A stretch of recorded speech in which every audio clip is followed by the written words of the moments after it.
Hello everyone, my name is Ashwini Sajendran and I'm a final year master's student in chemical engineering at McGill University. And I'm your host for today.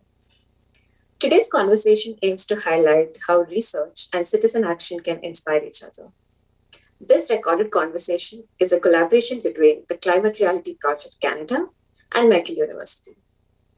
Today we have Kevin Manaugh from McGill University and Zvi Leve, who's a transportation planning consultant, to discuss why walkable cities are important for improving all our lives. Climate Reality Project Canada aims to mobilize citizens to gather data according to different sustainable indicators to pressure municipalities to work towards UN sustainability objectives. And as for McGill University, it has over 200 faculty members from across 35 departments engaged in sustainability research and over 100 McGill student groups and clubs focused on sustainability, addressing the UN Sustainable Development Goals. Before we start, we would like to acknowledge that the Climate Reality Project Canada's office and McGill University are located on land which has long served as a site of meeting and exchange amongst Indigenous people, including the Haudenosaunee and Anishinaabe nations. We recognize and respect these nations as the traditional stewards of the lands and water on which we are hosting this discussion today. I would now like to invite our first guest, Professor Manaugh, to introduce himself and tell us how he got involved in the field of transportation and walkability. Great, thanks a lot. So I did my studying, my background is in urban transportation planning, where I focused on sustainable transportation, so including public transit, but focusing on active transportation, so walking and cycling. And I'm currently an associate professor at McGill at the Department of Geography and the Beeler School of Environment. And a lot of my work over the past decade or so has been focusing on this what I think is a really important question around how do we make cities more safe and convenient and practical places to walk, which I think not only just being a sort of transport question, but is really a question of sort of how we make cities happy places and healthy places and more inclusive places. Yeah, so in my case, I actually stumbled into urban planning and transportation completely by chance due to a small change that was made on the street near where I lived in Haifa, Israel at the time, and that had a very strong impact on my life. And it spurred me to basically investigate who thinks about these things and why, which led me to the university where I wound up registering for studies in urban planning. And my urban planning studies eventually brought me to Canada, actually. And since I've lived here, I've mostly been working in modeling of transportation systems. But I've had a very strong interest from the beginning in streets as public space. So I was the founder of a community group, which is called the République in French, where we basically try and change attitudes about streets as public space. So that's sort of where I'm coming from as a citizen who's always been very much attuned to my street environment. Oh, thank you, Mr. Leve. Let's start the conversation by discussing how walkability and sustainability work together. Mr. Leve, would you like to start? Sure. So I think I have a lot of experience in transportation systems in general. And one of the things that I noticed very early on was that if you're not inside of a vehicle, you're basically you're not considered in the model. So this is something that has always been of concern to me. And we define success in our models as well as by the speed that people can get from place to place. The speed of travel that we move at, I think this is also something that we really need to start thinking about more seriously. Like just slowing things down in general, I think could actually be much more useful for helping us to achieve our sustainability goals. Like if we just do things slower, it'll cause less damage to the environment. It'll use much less energy. Planning for walkability, I think, is really important for planning for our environmental sustainability in general. So Zvi just gave a great description of the sort of environmental side of this sort of, if we're thinking about the environmental, social, and economic impacts of walking in that sort of framework of sustainability. And very clearly walking or increasing the amount of people walking, the amount of trips that can be replaced, the amount of motorized trips that can be replaced, has really big implications on carbon use and fuel use and with local and regional and sort of global impacts on air quality and other impacts. And also, I mean, I think when I think about the sort of social impacts, I mean, there's lots of evidence about both kind of physical and mental well-being and health. There's a lot of really strong evidence that more walkable neighborhoods, people are healthier. There's less obesity. There's less other health issues. There's also clear evidence around sort of social inclusion, social engagement, social capital. It's clear that places that are easy to walk, make for more of these kind of interactions amongst residents, for example. And so, very clear implications about health and well-being. And then on the economic side, we can think about this on kind of extremes. I mean, kind of obviously from a personal or household level scale, if you live in a neighborhood which doesn't require you to own, operate, and store and upkeep a vehicle, there's massive, it's estimated you can save $8,000 or $9,000 a year by not owning a car.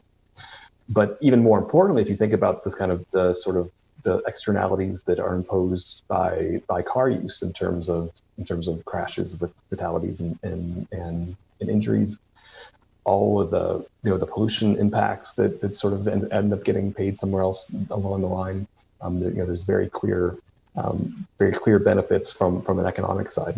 So in that way, that's where walking really fits, from an environmental side, from a societal side, and from an economic side. Now, what exactly is walkability? How would you define it? One of the factors is the physical proximity of destinations. Are there shops and grocery stores? Can you access food and healthcare and schools and transit stops a short walk away from your home?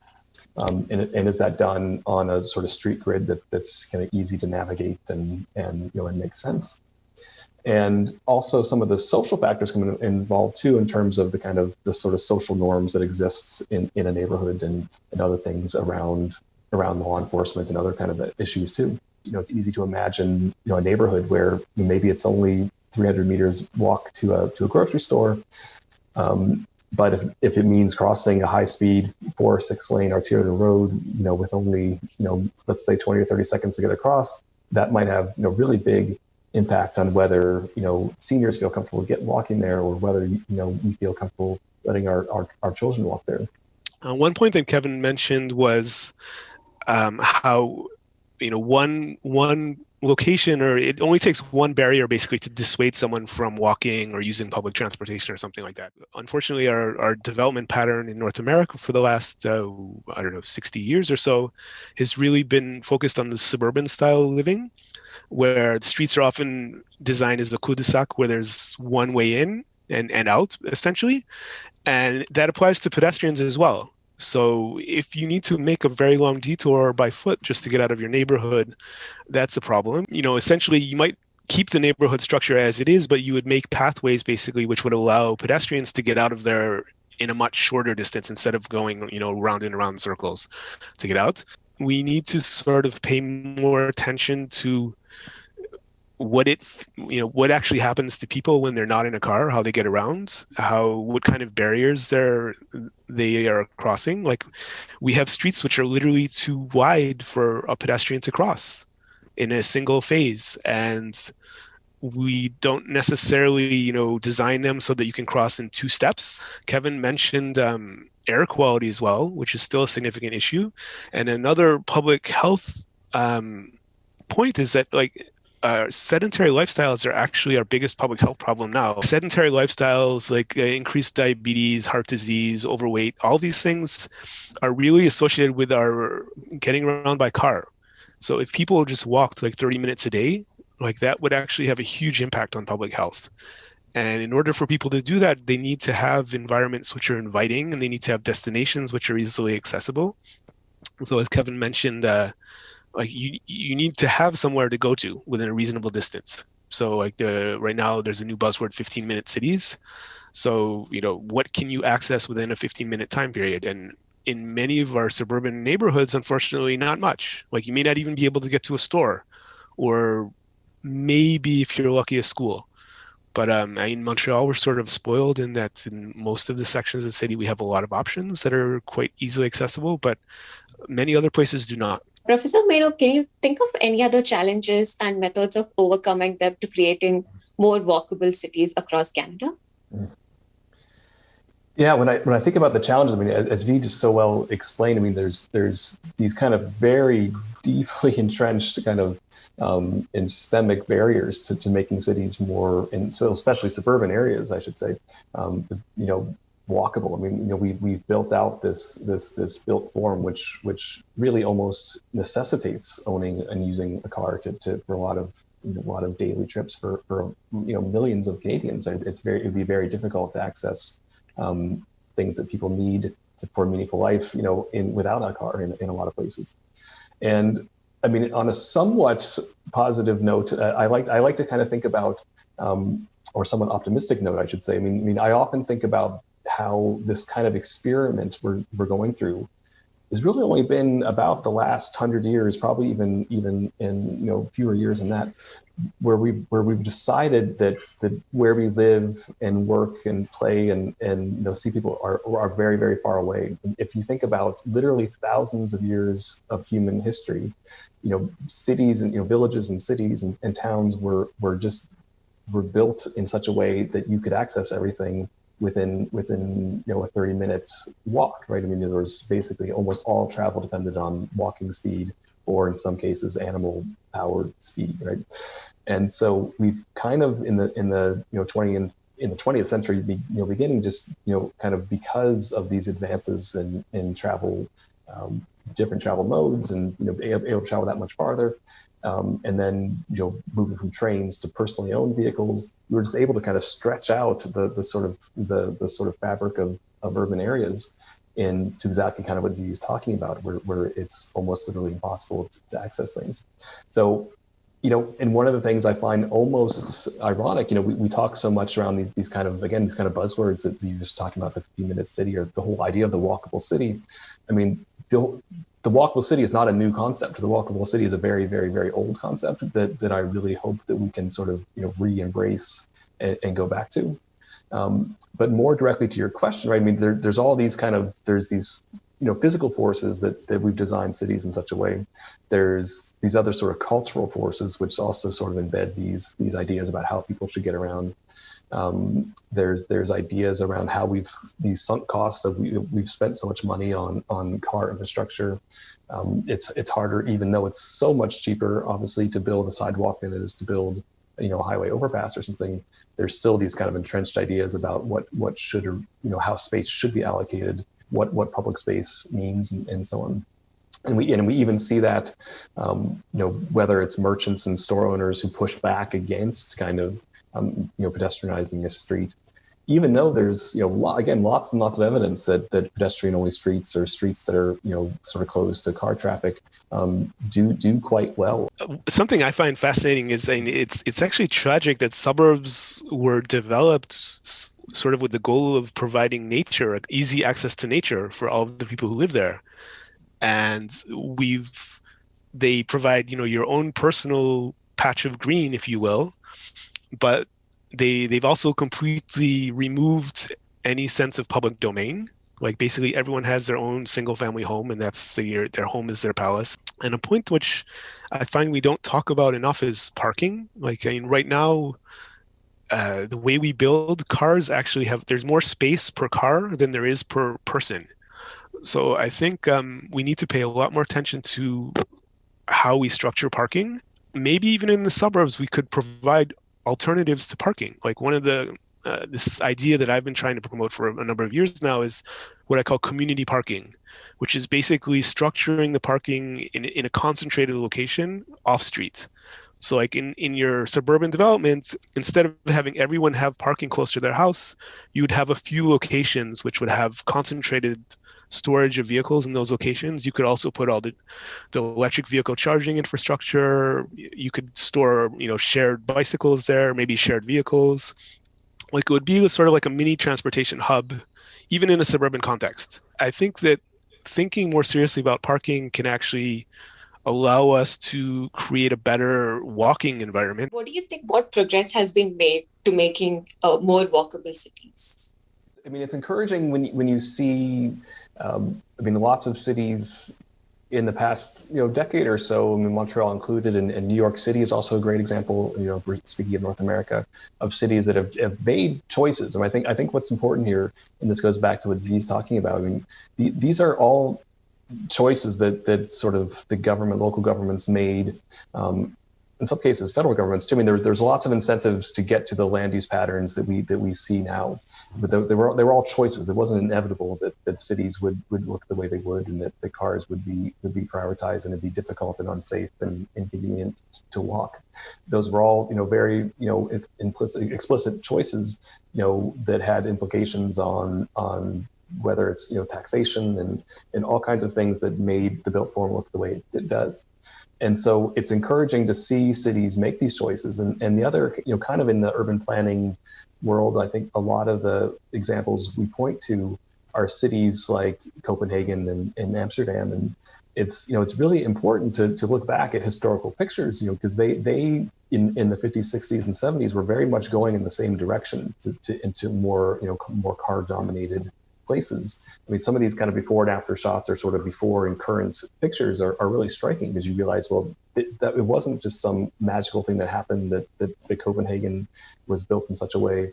There were very, political will led to these decisions being made to say we're going to, close certain places to traffic.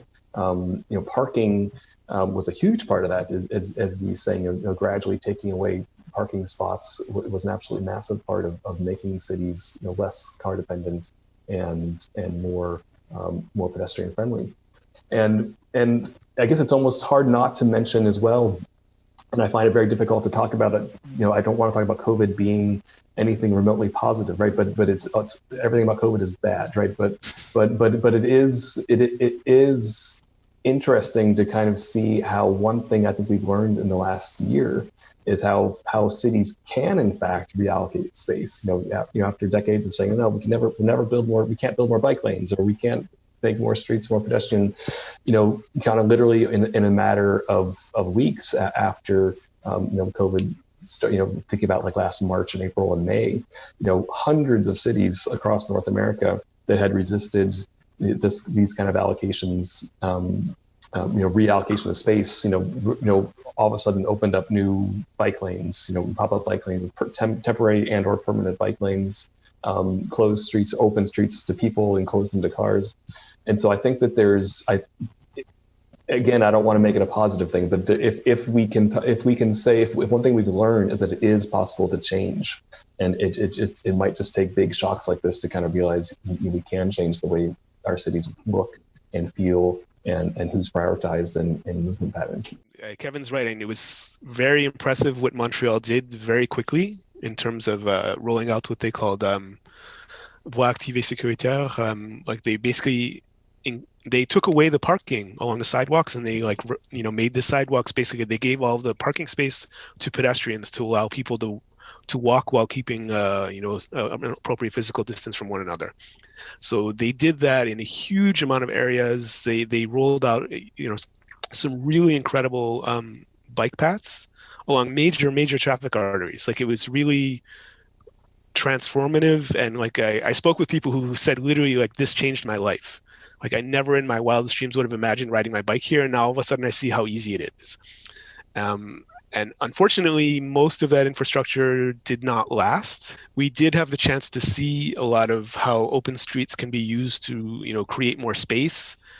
And we're seeing now, we have this has been many years in the planning, but we're rolling out a lot larger cycling network in the last few years, which people are all kinds of people are benefiting from, and not only people on bicycles.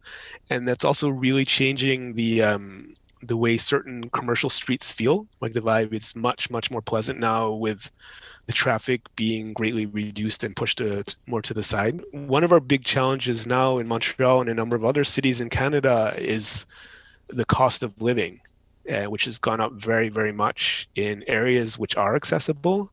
So this is going to be a really big challenge for us. People who might want to embrace car-free living are often the people who can most afford to have various options.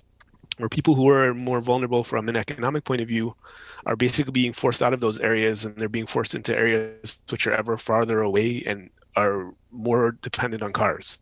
It's great to know that we are still making progress towards making more walkable cities.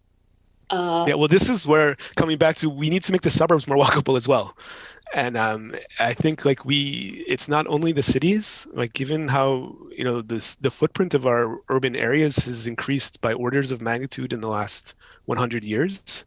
Like the populations have maybe doubled or tripled, but the physical space of cities has gone up 5 or 6 times. And we need to find ways to basically retrofit these areas. I think we're going to have to do this one way or another, in my opinion. But hopefully we'll be able to do it in a more planned way as opposed to just sort of being reactive. Thank you, Professor Manaugh and Zvi Leve, for your time. I hope our listeners enjoyed learning more about walkable cities. To find out more about the sustainability indicators and how to engage with your municipality on sustainability issues, you can visit climatereality.ca/NCL. And for more news about what McGill researchers and students are doing on the sustainability front, you can visit mcgill.ca/MSSI and mcgill.ca/sustainability. Thank you.